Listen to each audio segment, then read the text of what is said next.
Ay, good morning, Cha. Good morning po sa kay Ted at sa viewers ninyo. Oo, malaking development nga po itong desisyon ng ICC kahapon, Attorney Neri, tungkol po dito sa kaso ng Pangulong Rodrigo Duterte. Pero para mas maintindihan lang din po nito mga nakikinig at nanonood sa atin, after po ng confirmation of charges na ginawa po dyan sa ICC, laban nga po dito sa mga kaso ng dating Pangulo, ang sinasabi po dito, confirmed ang lahat ng charges na crimes against humanity at tuloy nga po ang full trial. Ano na po nga abangan ng publiko dito? Kailan kaya magsisimula yung official trial natin?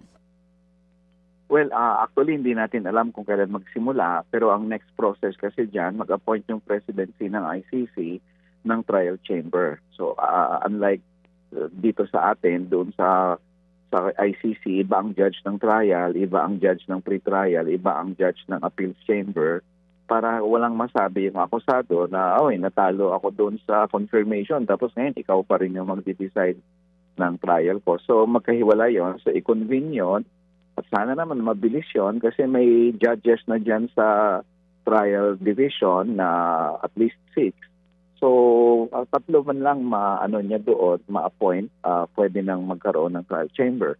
Pag na-convene na yung trial chamber, ang sunod na proseso, i-convene ng trial chamber ang mga parties. No? So, doon sa ICC, tatlo ang parties, prosecution, depensa, at biktima. Dito kasi sa atin, dalawa lang yan eh. Kung baga fiscal at Paul lang yan, o prosecution and defense. Tapos pag-usapan na doon yung paano ang proseso ng trial. So, kailan, anong order, mga ilang witnesses, etc. So, it could take some time but hopefully masimulan na this year. Oo, pero para lang po mas malinaw, ang confirmation of charges sa kaibahan ng conviction, hindi pa po ito yon. 'Di ba? Tama, no, Attorney? Hindi. Oo. Ang naman. Kumbaga, pareho sa probable cause lang natin yan dito. Oo, At para ang maintindihan trial nila. mismo, proof beyond reasonable doubt yun. Oo. Doon po sa sinasabi ng chamber na substantial grounds to believe para may akyat nga po itong kaso sa trial, proof beyond reasonable doubt and unanimous po yung naging desisyon. Sa puntong ito, masasabi niyo po ba malakas talaga yung pundasyon ng kaso laban po sa dating Pangulo? Yes, hindi pa proof beyond reasonable doubt yung standard na of evidence doon sa pre-trial chamber, sa confirmation. Reasonable, di ba? Yun ang term niya. Oo. Pagdating sa trial, probable cause. Ngayon, proof beyond reasonable doubt. Ang tanong, malakas ba ang kaso? Tingin namin lakas siya. Kasi yung aming ipipresent ng prosecution at mga biktima ay yung una, may common plan na pinlano ito, na patayin at may order.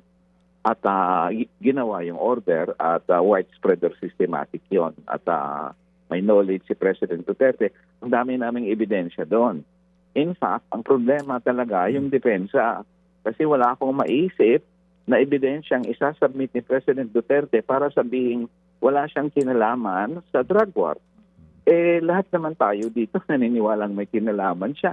Kahit nga pro-Duterte, naniniwalang may kinalaman siya sa EJK, kaya nga siya binoto kasi nangako siyang patayin niya mga adik So, mahirapan talaga sila doon sa kasong ito.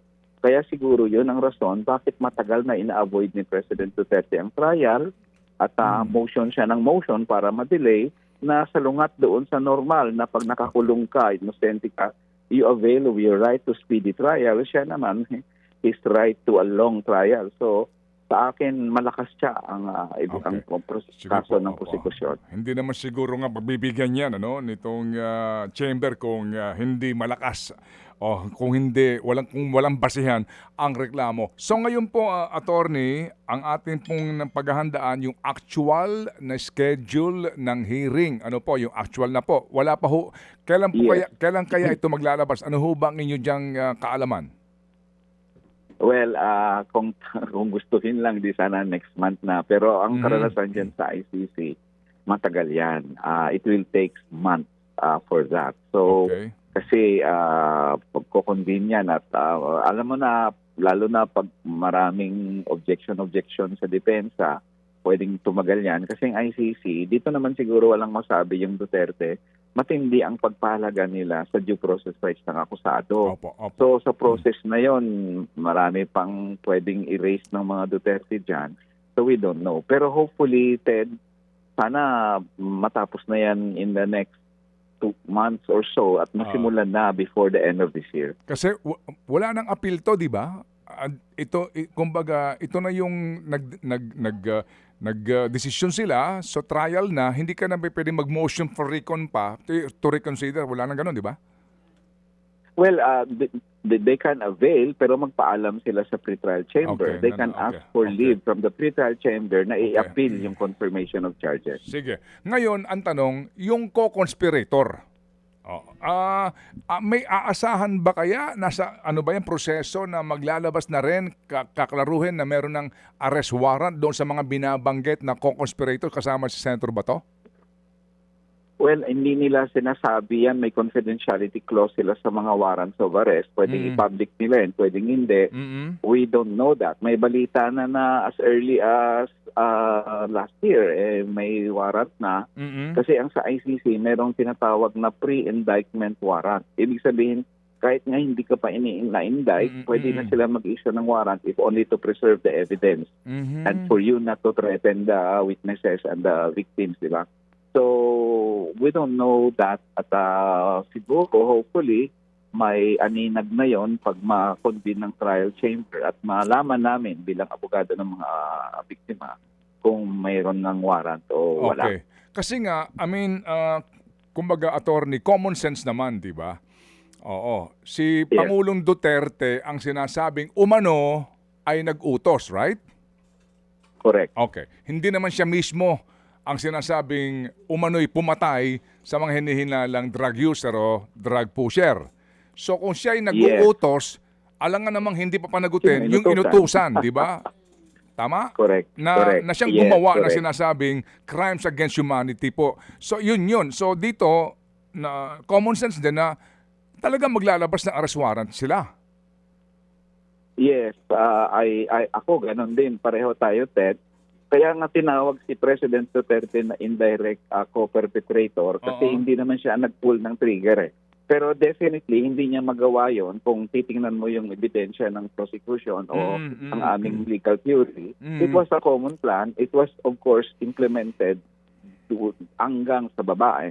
So, yung mga nasa baba, and in fact, if you look at the document containing the charges, Ted, nagsabi siya doon ng 9 entities, yung DCC, yung kumbaga information, kumbaga sa atin, ang nakalagay doon, may 8 pangalan. 8 pangalan na Senator Bato, etc. Pero yung pang-siyam, tingnan mo, other public officials and PNP officials. Okay, sige. Pwedeng damay yun pa sila. Opo. Sige po. So, sir, nangangahulugan nga po, by the way, sa kasaysayan ba ng ICC, yung mga na-convict na dyan, meron bang iba? Meron bang gano'n na yung na-convict, tapos meron siyang mga general o sino mang mga hitman na nakasama? Yes. Ano na yan, may mga kaso na kasama yung subordinates niya. Okay. In fact, ano yan, kasi normally, ang crime against humanity, hindi yan gawa ng isang tao. Mayroong subordinates yan. Opo. O sige, so yan pong ating aabangan ngayon, no? Itong binabanggit po ninyo na kaakibat nito, yung posibilidad nga, at malaking posibilidad na maglabas ng arrest warrant doon sa mga co-conspirator na umano'y nagpatupad ng mga order na ito.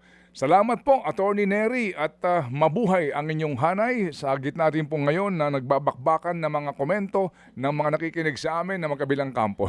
Opo. Yes. Maraming salamat din, Ted. Opo. At sana naman yung lahat, kahit anong kampo ka pa, sana dito sa ICC, kahit yung panawagan lang na magkaroon ng trial, suportahan ng lahat kahit saang kampo ka pa. Opo. Salamat po na marami. That's a basic rule and principle sa justice. Salamat. Opo. Thank Salamat, you. Good Attorney. morning. Thank you. Mga kapatid, para sa iba pang mga balita at impormasyon, sundan niyo po kami sa X, Instagram, Facebook at syempre sa TikTok, True Network PH. Mag-subscribe din po kayo sa aming YouTube channel, True Network. May website din po tayo, truenetwork.ph. At pwede nyo rin po kaming mapanood sa Channel 19 ng aming True FM TV. Lagi pa rin makinig sa radyo dito po sa 105.9 True FM dahil dito, laging true sa'yo, kapatid. Ito tayo sa totoo, tunay at